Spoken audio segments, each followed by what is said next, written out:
बोलो सीताराम। कल भगवान श्री रघुनाथ जी माता जानकी लक्ष्मण जी के साथ श्रृंगवेरपुर में रुके। तस्य राजा गुह नाम रामस्य आत्मसम सखा। श्रृंगवेरपुर के राजा कौन है? निषाद राज गुह। तो श्री राम जी के प्राण समान सखा है। प्राण समान सखा माने आत्मीय सखा।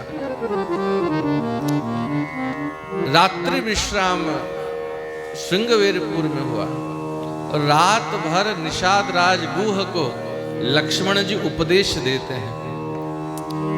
श्री रघुनाथ जी को देख करके निषाद राज को दुख होता है कि क्या रघुनाथ जी इस दुख को भोगने के योग्य हैं? जो राम जी अयोध्या के राज वैभव को भोग रहे थे, देवताओं को दुर्लभ भोग भोग रहे थे, क्या वो श्री राम माता जानकी इन कुशा की सैया में सोने के योग्य हैं? तो लक्ष्मण जी ने निषाद राज को समझाया कि भैया निषाद राज, श्री राम कोई मनुष्य नहीं है। राम ब्रह्म परमारथ रूपा अविगत अलख अनादि अनूपा। श्री राम जी कौन है? श्री राम स्वयं ब्रह्म है और जो भी हो रहा है श्री राम जी की इच्छा से हो रहा है। तो एक रात्रि श्रृंगवेरपुर में विश्राम हुआ। सुबह हुआ भोर, और सुबह श्री राम जी ने बट के वृक्ष का क्षीर मंगाया, मतलब बट वृक्ष का दूध, बट क्षीर। और बट क्षीर से अपने सुंदर केशों को, घुंघराले बालों को जटा बना दिया। राम जी ने जटा बनाया, लक्ष्मण जी ने भी जटा बनाया। इस दृश्य को देख करके महामंत्री सुमंत्र रोने लगे। हाय हाय, हे रघुनाथ जी, आप अपने सुंदर अलकावलियों को जटा मत बनाइए। जिस समय काटुआ में श्रीमन महाप्रभु गौरांग महाप्रभु संन्यास ले रहे थे, मधुशील नाम के नापित को महाप्रभु ने कहा कि भाई तू मेरे केशों को उतार दे, सर मुड़वा दे। मधुशील नापित के हाथ कांपने लगे। नापित समझते ना, नाव नाव। नापित बोला, महाप्रभु अगर आप आज्ञा दें तो ये छुरा अपने पुत्र के गले में चला दूं। पुत्र का गला काट सकता हूं, अपना गला काट सकता हूं, पर हे गौर सुंदर, आपके इन सुंदर अलकावलियों को काटने का सामर्थ्य साहस मुझ में नहीं है। महाप्रभु ने बल दिया, तब नापित को बल मिला और महाप्रभु के केशों को उतारा। तब जब श्री रघुनाथ जी ने अपने सुंदर घुंघराले अलकावलियों को जटा बना दिया, महामंत्री सुमंत्र देख करके व्याकुल हो गए। निषाद राज गुह व्याकुल हो गए और निषाद राज गुह से राम जी ने विदा मांगा कि सखा अब विदा दीजिए, हम जाएंगे।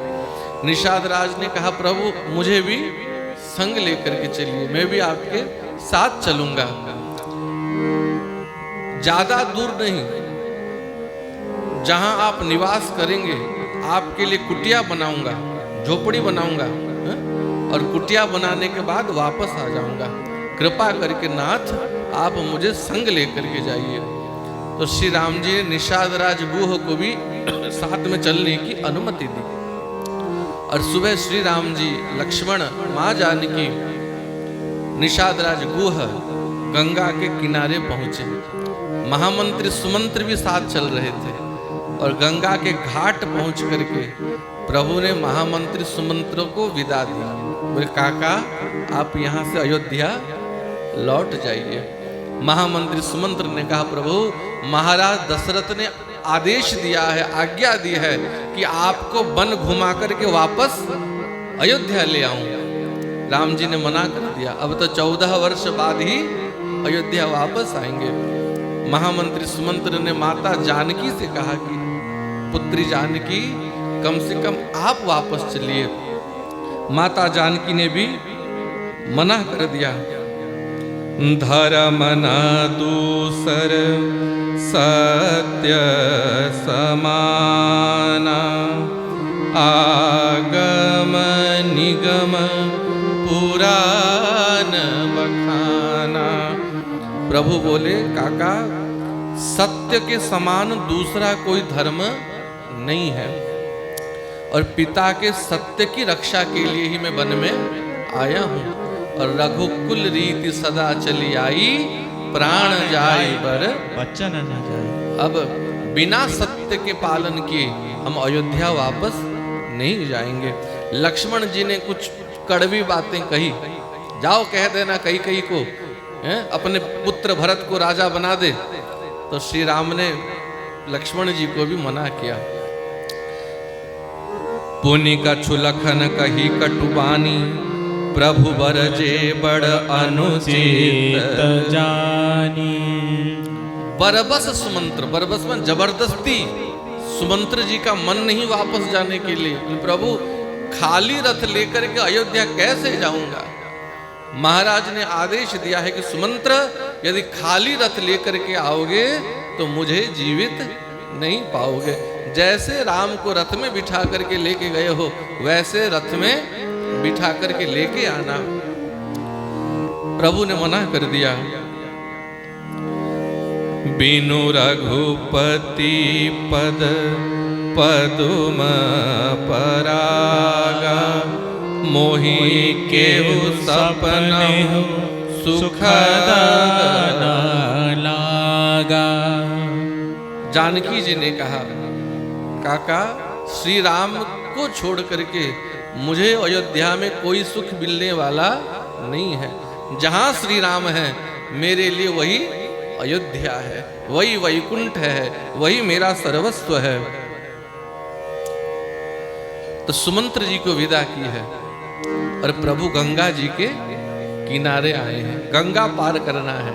यहाँ बढ़िया कथा प्रारंभ होता है।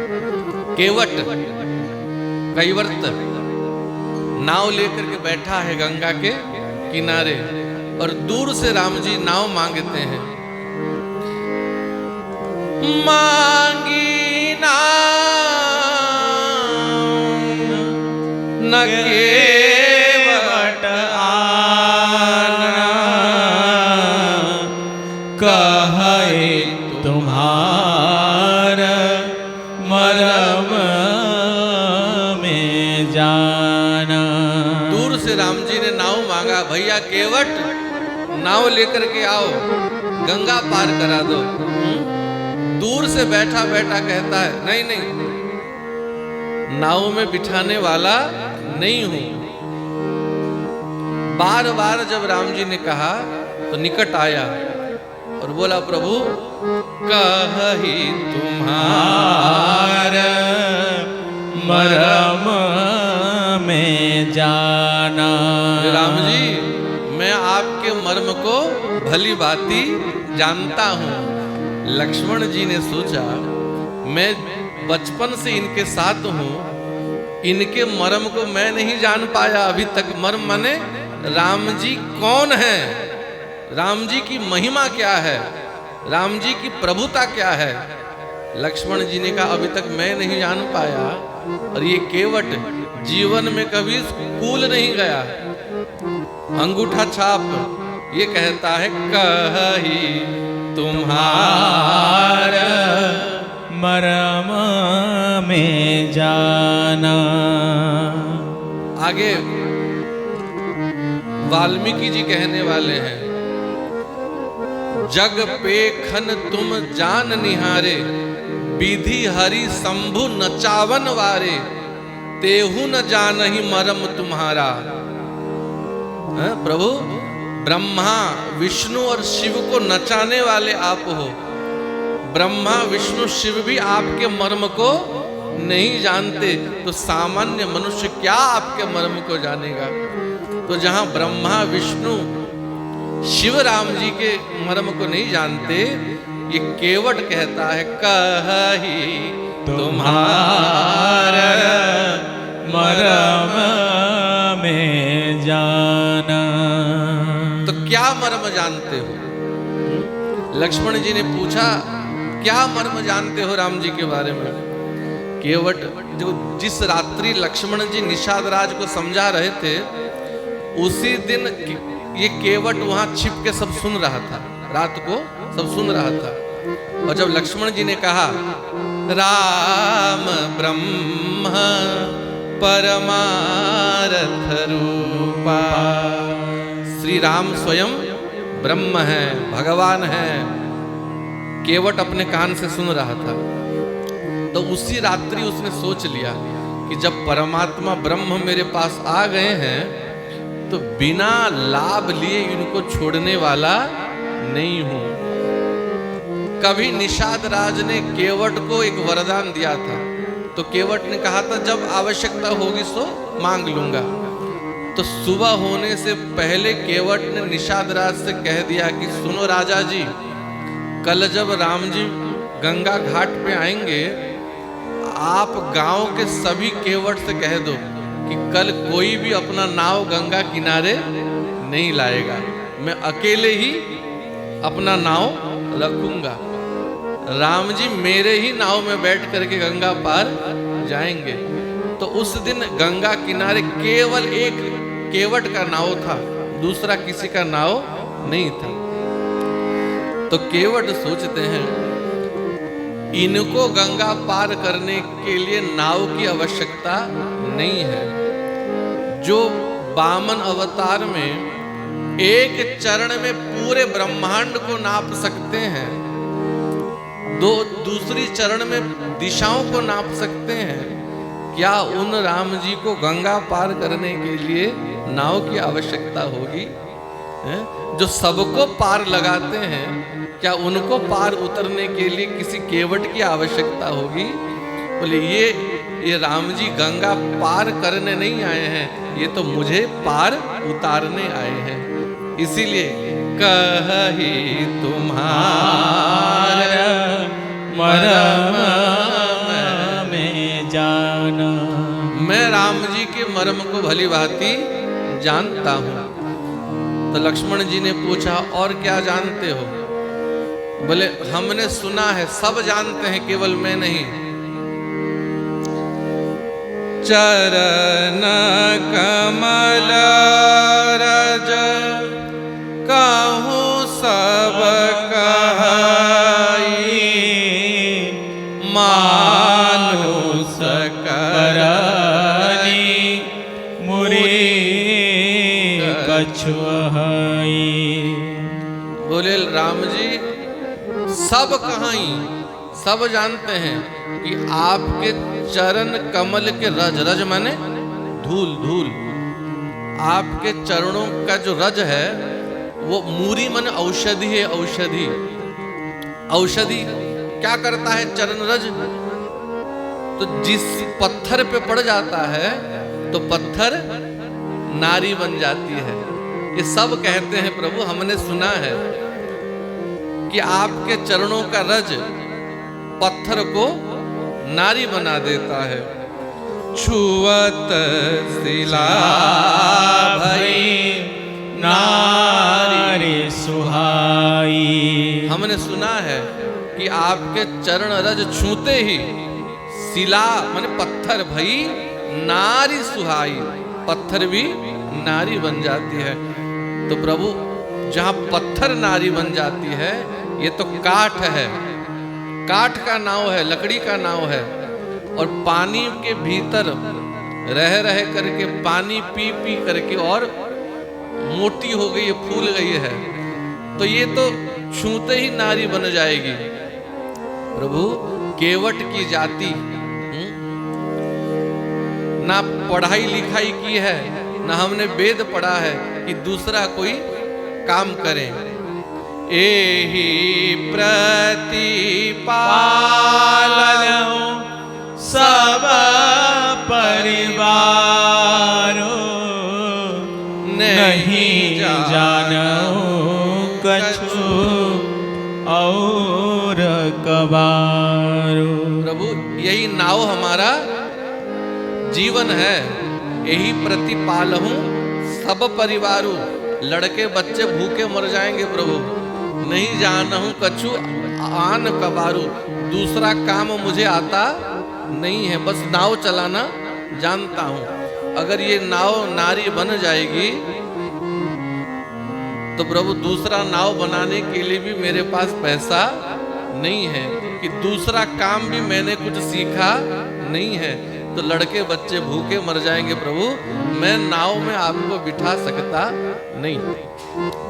और आप मेरी घरवाली को नहीं जानते।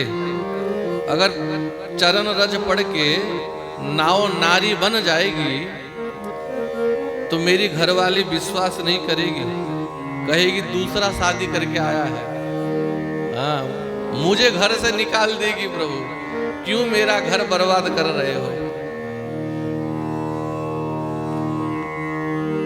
पात भरी सहरी सकल सूत वारे वारे। केवट की जाति प्रभु वेदना पढ़ाई हो। केवट की जाति कछु वेदना पढ़ाई हो। सकल सुत बारे बारे, माने मेरे बच्चे छोटे छोटे हैं और केवट की जाति वेद पढ़ा नहीं हूं। इसलिए नाथ, अगर आप पार उतरना चाहते हैं तो आप आज्ञा दीजिए। मोहि पद पदुम पखारन कहू। आप स्वयं कहिए कि केवट मेरे चरण को धो, और बिना चरण धोए आपको पार उतारने वाला नहीं हूं। फिर केवट ने सोचा इनके कपड़े में कोई पॉकेट नहीं है, माने इनके पास पैसा रुपया है नहीं, तो इसीलिए संकोच में खड़े हैं कि अगर केवट पार उतार देगा तो केवट को कुछ उतराई देनी पड़ेगी। तो केवट ने कहा प्रभु, पद कमल धोई चढ़ाई नाव। ननाथ उतराई जाऊं। एक ही शर्त है नाथ, केवल चरण कमल को धोऊंगा। पद कमल धोई चढ़ाई नाव। न नाथ उतर आई चाहूं। बदले में मुझे आपसे कुछ नहीं चाहिए। मोहि राम राउरी आन दशरथ सफत सब साची कहूं। हे राम जी, अगर आपको विश्वास नहीं हो रहा है तो मुझे आपका सौगंध है, मैं आपका कसम खाता हूं। केवल आपका नहीं, आपके पिताजी दशरथ महाराज का भी कसम खाता हूं। आपसे कुछ उतराई लेने वाला नहीं हूं। तो जब दशरथ जी का नाम ले लिया, मोहि राम राउर आन दशरथ, लक्ष्मण जी को क्रोध आ गया। बोले पिताजी का नाम क्यों ले रहा है? हमारे पिताजी का नाम क्यों ले रहा है? बोले लक्ष्मण जी, आपके पिताजी का नाम इसीलिए ले रहा हूं क्योंकि वर्तमान समय में इस ब्रह्मांड में सत्य को पालन करने वाले अगर कोई है तो आपके पिताजी हैं। राम जी को छोड़ दिया, अब प्राण भी छोड़ने वाले हैं, पर वचन को नहीं छोड़ा। ऐसे ही जैसे आपके पिताजी ने वचन को नहीं छोड़ा, मैं भी वचन को छोड़ने वाला नहीं हूं। आपसे कुछ उतराई में नहीं लूंगा। लक्ष्मण जी बार बार बाण निकालते, मार दूंगा मार दूंगा। बोले भले ही मुझे मार दीजिए, और अगर आप मुझे मार देंगे उसमें मेरा ही फायदा होगा। कैसे फायदा होगा? जब मर्डर होता है ना, किसी की हत्या हो जाती है तो कोर्ट में खड़ा करते हैं गवाह, पूछा जाता है कहाँ मारा, कौन सी जगह पे मारा, किसने मारा, है? कहाँ मारा, किसने मारा, और गवाह कौन है, मारते समय कौन था साक्ष्य, कौन देख रहा था। तो जब प्रभु मैं मर के ऊपर जाऊंगा और मुझसे पूछा जाएगा केवट तुम्हें किसने मारा, तो बोलूंगा राम जी के छोटे भाई स्वयं शेष अवतार लक्ष्मण जी के बाण से मरा हूं। और कहां मरा? तो गंगा जी के किनारे मरा हूं। जब मरते समय एक बूंद गंगा जल मुख में पड़ जाए तो जीव भगवान के धाम पहुंच जाता है। तो उस गंगा किनारे मरा हूं, गंगा जी के घाट में। और गवाही साक्ष्य कौन थे? बोले जानकी जी साक्ष्य थी, स्वयं राम जी साक्ष्य थे। और राम जी को देखते देखते मरा हूं। प्रभु फायदा मेरा ही होगा, मेरा उद्धार हो जाएगा, कल्याण हो जाएगा। आप भले ही मुझे मार दीजिए। बरु तीर मारहु लखनु पे, जब लगी न पाय पखारहु।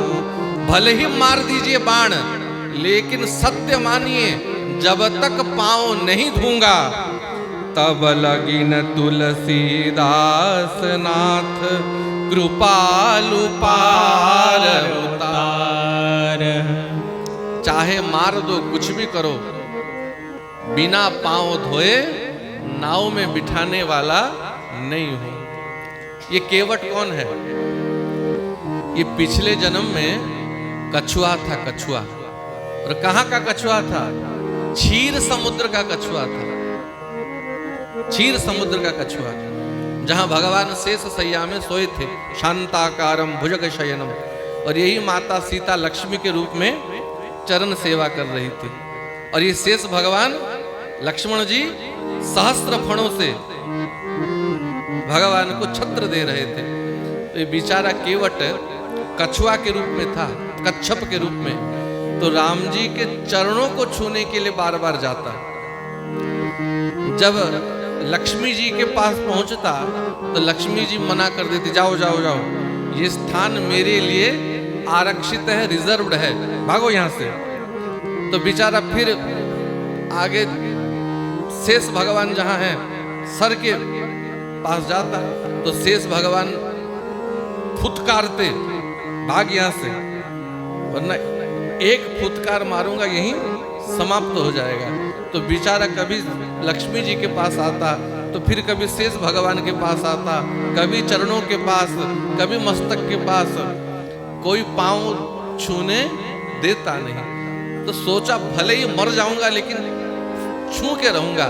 तो जबरदस्ती जब चढ़ने लगा तो शेष भगवान ने एक फुतकार मारी, तो वहीं बेचारा मर गया। लेकिन आज केवट बन के आया है, कभी लक्ष्मण जी को देखता है, कभी जानकी जी को देखता है। उस जन्म में आप दोनों ने मुझे चरण छूने नहीं दिया, पर आप दोनों मेरे सामने खड़े रहेंगे, आपके सामने छूंगा नहीं, पांव धोकर के पीऊंगा। क्या कर सकते हो कर लो। बिना पद धोए नाथ, नाव ना चढ़ाई हूँ। चाहे कुछ कर लो, बिना चरण धोए नाव में चढ़ाने वाला नहीं हूं।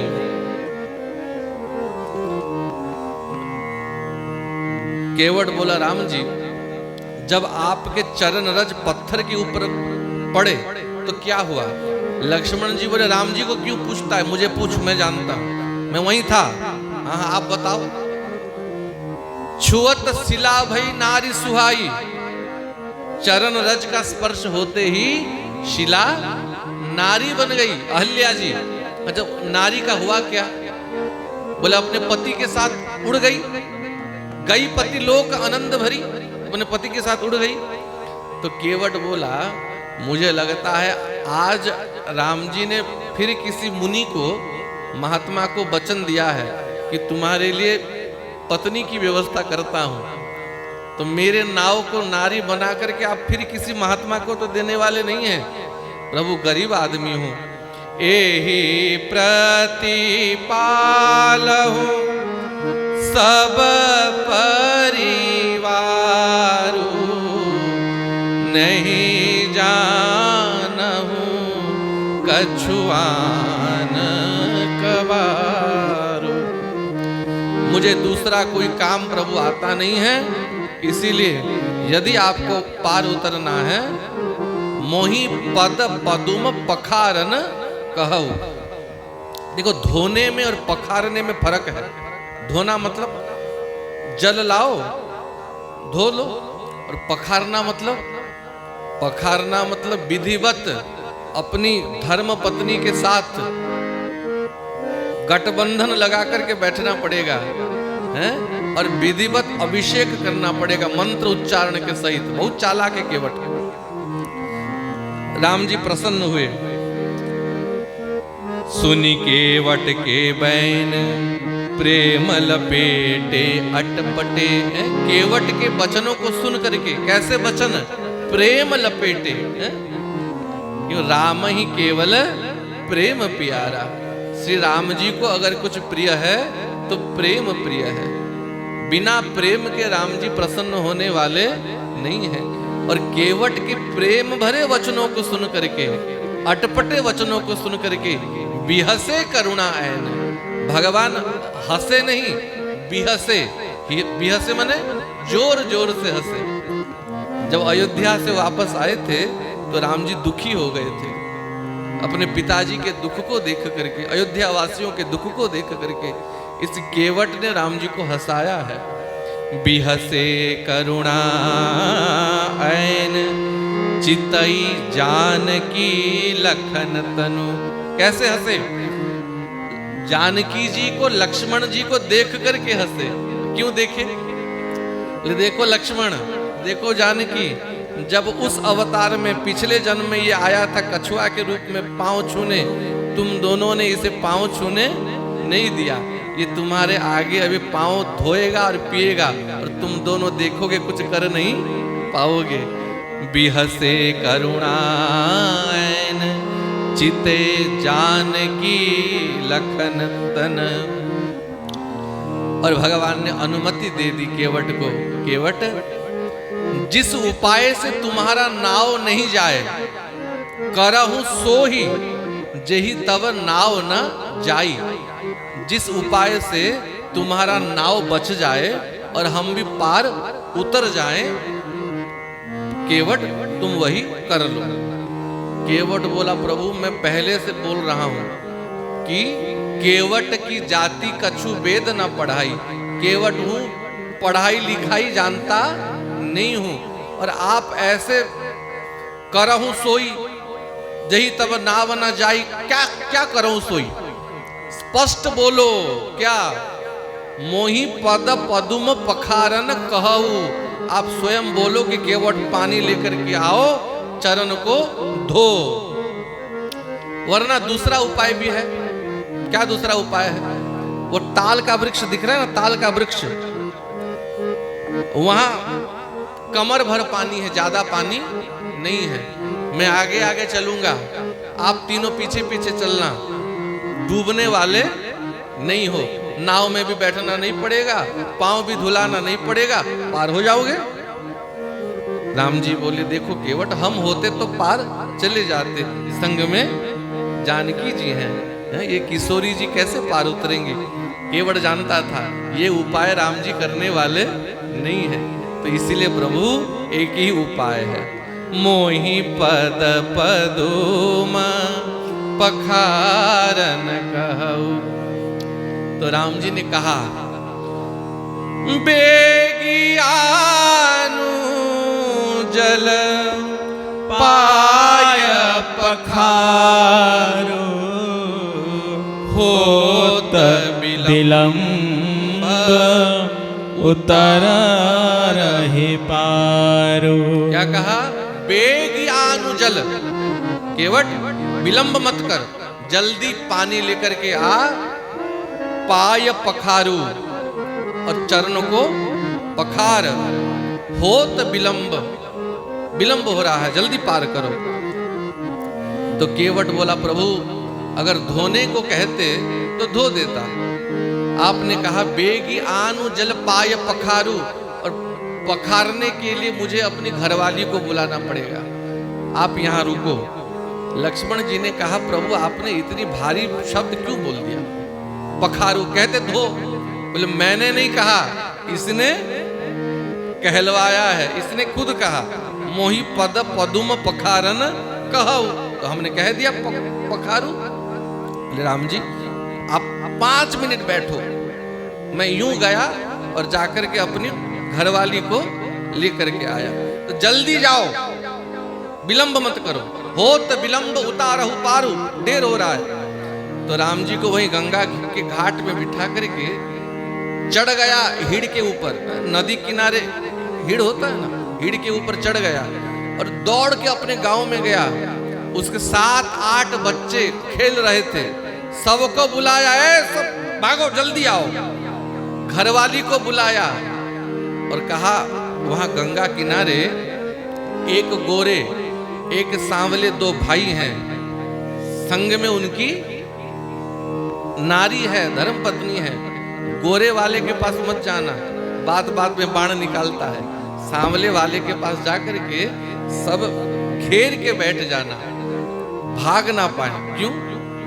3 घंटा खड़ा कर चुका हूं और 3 घंटा खड़ा करूंगा, कहीं भाग ना जाए, घेर के बैठ जाना। प्रभु रुख पाई के बुलाई बालक घरनी, बंदी के चरण सब बैठे मिस घेरी घेरी। भगवान की आज्ञा पाकर के बुलाई बालक घरनी, बच्चों को बुलाया, घरवाली को बुलाया और बंदी के चरण सब बैठे मिस घेरी घेरी। राम जी को घेर करके सब बैठ गए। और ये केवट राम रजाय सुपावा, पानी कठौता भरी आवा।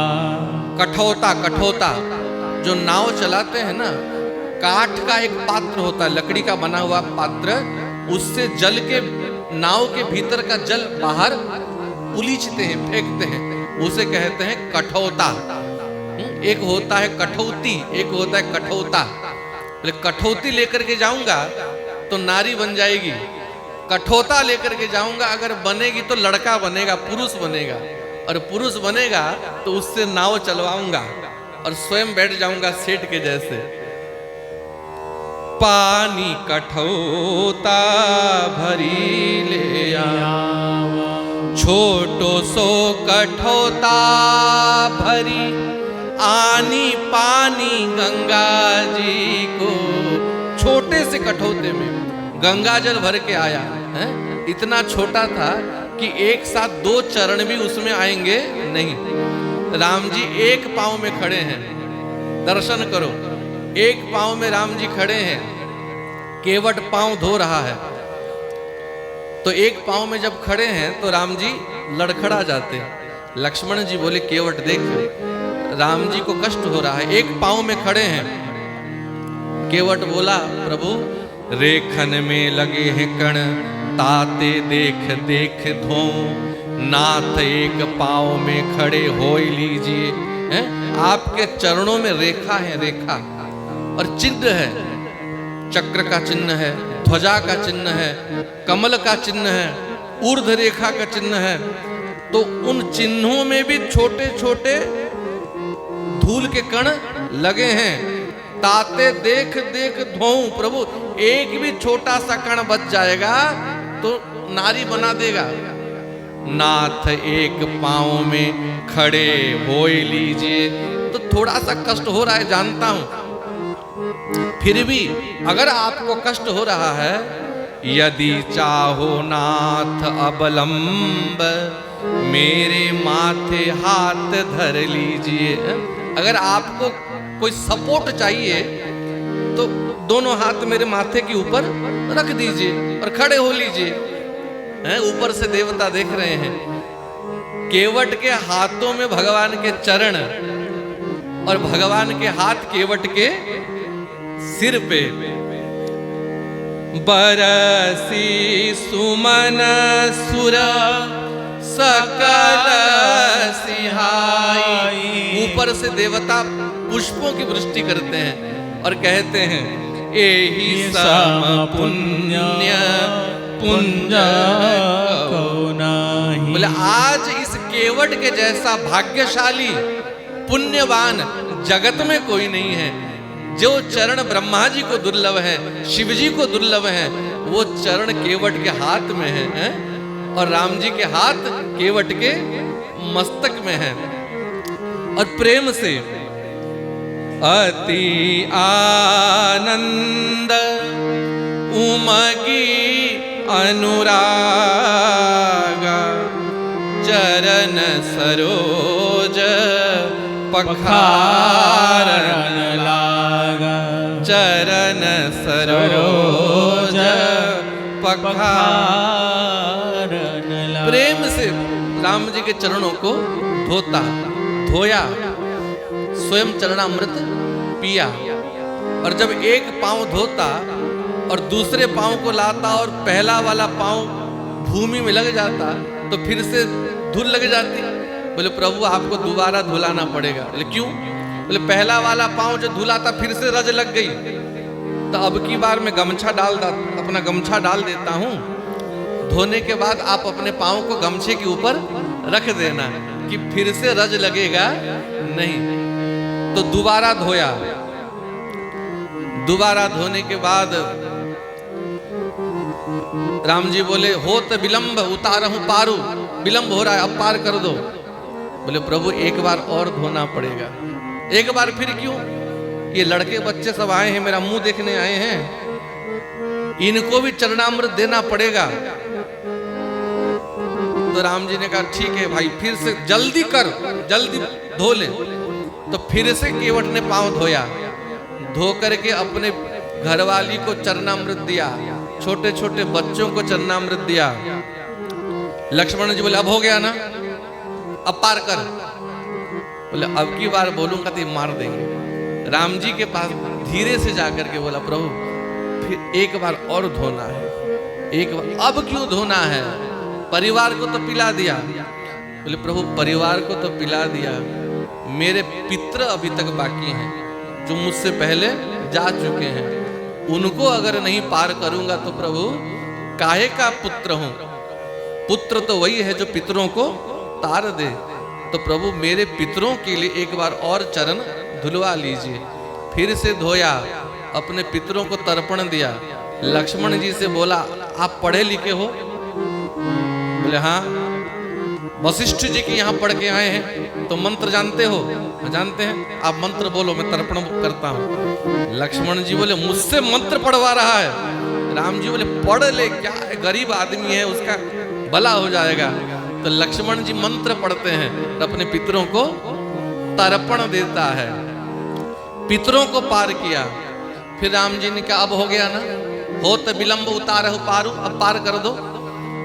धीरे से जाकर के लक्ष्मण जी ना सुन ले, प्रभु और नहीं कहूंगा, एक बार और धोऊंगा, आखिरी बार। लक्ष्मण जी सुन लिया। अब क्यों धोगे? अब क्यों धोगे? केवट भी अकड़ के बोला, बोले आप तो आगे चले जाओगे, मुझे वापस गांव में जाना है। ये जो मेरे जात बिरादरी के लोग हैं, समाज के लोग मुझे जीने नहीं देंगे प्रभु। बोले खुद पी लिया, परिवार वालों को पिला दिया, हमको नहीं पिलाया। प्रभु मुझे जाति बिरादरी से मत निकालो, मेरे समाज वालों को एक बार चरणामृत बांट दूं, फिर पार उतार दूंगा। लक्ष्मण जी ने भी चुप से रजामंदी दे दी। राम जल्दी पार करो, जल्दी जो करना है जल्दी करो। फिर से धोया। केवट राम रजाय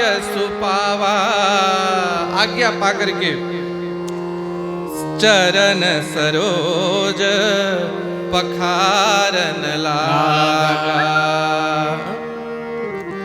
धोया, पूरे गांव वालों को चरणामृत बांटा। जानकी जी से माता सीता ने कहा, लक्ष्मण यह अवसर मिलने वाला नहीं है, प्रभु का चरणामृत बंट रहा है, चलो लाइन में हम भी खड़े हो जाए, ये चरणामृत फिर मिलने वाला नहीं है। पद पखारी जलपान करी आप सहित परिवार, स्वयं पिया, परिवार वालों को पिलाया। पितर पार करी प्रभु ही पुनि मुदित गयहूँ ले पार, पितरों को तारा और श्री राम जी को नाव में बिठाया है, नाव पार किया है। और नाव में जब किनारा आ जाता, नाव को फिर घुमा देता, फिर ये किनारा आता, फिर घुमा देता, 3-4 बार घुमाया। राम जी ने कहा, केवट क्यों विलंब कर रहे हो, क्यों बार बार नाव को घुमा रहे हो भीतर।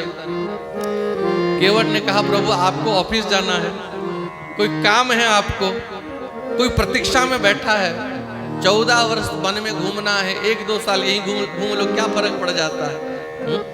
घुमा दिया इतना तो कितना घबराते हो, आए तुम्हारे शरण 84 लाख घुमाते हो। इन जीवों को 84 लाख योनियों में घुमाते हो, उनको कितना कष्ट होगा, और आपको 2-4 बार घुमा दिया तो घबरा रहे हो प्रभु। हो मेरी नैया में लक्ष्मण राम, गंगा मैया पार उतारा है। और पार उतारने के बाद अभी तक केवट ने राम जी को प्रणाम भी नहीं किया था, प्रणाम किया कहीं नहीं किया। अब जब उतारा है, केवट उतरी दंडवत कीन्हा, राम जी को साष्टांग दंडवत किया है। केवट उतरी दंडवत कीना, राम जी संकोच में पड़ गए, इस बेचारे का सारा दिन हमारे लिए व्यर्थ गया, लेकिन इसे देने के लिए मुझे मेरे पास कुछ नहीं है। प्रभु ही सकुची यही नहीं कछु दीन्हा, उतराई तो देना चाहिए ना, गरीब आदमी है, पर राम जी के पास कुछ है नहीं। पिया हिया की सिया जान निहारी, माता जानकी जान गई प्रभु क्या चाहते हैं। मणि मुद्री मन मुदित उतारी, अपने हाथों से मणि मुद्रिका उतारा है और प्रभु के हाथ में दिया है। प्रभु आप केवट को दे दीजिए। बोले जानकी ये आपकी हाथ की मुद्रिका, ये दे दूं केवट को। माँ बोली प्रभु ये हाथ मेरा नहीं है, जिस दिन मेरे पिता ने मेरे हाथ को आपके हाथ में दे दिया, उस दिन से यह हाथ भी आपका हो गया, आप दे दीजिए। प्रभु ने कहा केवट आपकी माता आपको कुछ देना चाहती है, इस रखो। केवट कहता है प्रभु आज मुझे क्या नहीं मिल गया, जो चरण ब्रह्मा को दुर्लभ है, शिवजी को दुर्लभ है, वह चरण मुझे प्राप्त हो गया। नाथ आज मैं काह न पावा, अब कछु नाथ न चाहिए मोरे, दीन दयाल अनुग्रह तोरे। हे दीन बंधु आपकी कृपा को छोड़ करके नाथ और कुछ नहीं चाहिए। राम जी बोले देख केवट हम किसी का ऋण रखते नहीं है, हम ऋणी नहीं बनते, हमारे लिए रख लो कुछ। केवट बोला जानता हूं प्रभु आप किसी का ऋण नहीं रखते, लेकिन मेरे लिए आज आप ऋणी बन जाइए, फिर कभी आकर के चुका देना। राम जी ने कहा अगर नहीं चुकाया तो, नहीं आया तो। केवट ने कहा अगर आप नहीं आओगे ऋण चुकाने तो हम आपके पास वसूल करने पहुंच जाएंगे। बढ़िया भाव है। मजदूर कभी मजदूरों से मजदूरी लेता है भैया, मल्लाह कहीं मल्लाहों से मल्लाह ही लेता है भैया। मजदूर क्या दूसरे मजदूर से मजदूरी लेता है? बोले मैं तुम्हारा घर बना दूंगा, जब काम पड़ेगा तुम मेरा घर बना देना। मजदूर मजदूर भाई भाई। इसे ऐसे ही केवट कभी केवट से मजदूरी नेता नहीं है। केवट बोला प्रभु आप हम सगे भाई, जो काम मेरा है वो काम आपका है। लक्ष्मण जी बोले और चढ़ाओ सिर पे। अब भाई बता रहे आगे और क्या बताएगा है? राम जी बोले कैसे हम दोनों भाई भाई हुए, कैसे तुम्हारा हमारा काम एक हुआ? केवट बोला नाथ मैं गंगा तट का केवट हूँ, तुम भवदरिया के माझी हो। मैं पार यहाँ लगाता हूँ, तुम पार वहाँ लगाते हो। ए नाथ मैं गंगा तट का केवट हूँ और आप भवसागर के घिवैया हो, माझी हो। मेरा काम है गंगा पार उतारना और नाथ आपका काम है भवसागर से पार उतारना। अपने को ऋणी मानते हो, ऋण वहाँ चुका देना। मैंने तुमको पार किया, तुम मुझको पार लगा देना। प्रभु मैंने आपको पार किया है, यह ऋण आप रखिए। जब मैं उस भवसागर के किनारे पहुंचूं तो मुझे भी पाप पुण्य की पूछना नहीं। मैंने तुमको पार किया, तुम मुझको पार लगा देना। राम जी ने केवट से विदा दी है, भक्ति का आशीर्वाद दिया है। बार बार कुछ देना चाहा, केवट ने नहीं लिया। बोले प्रभु वापस आते समय अगर आप कुछ देंगे तो ले लूंगा, कह करके राम जी को विदा दी है। बोले रामचंद्र भगवान की जय। श्री राम जय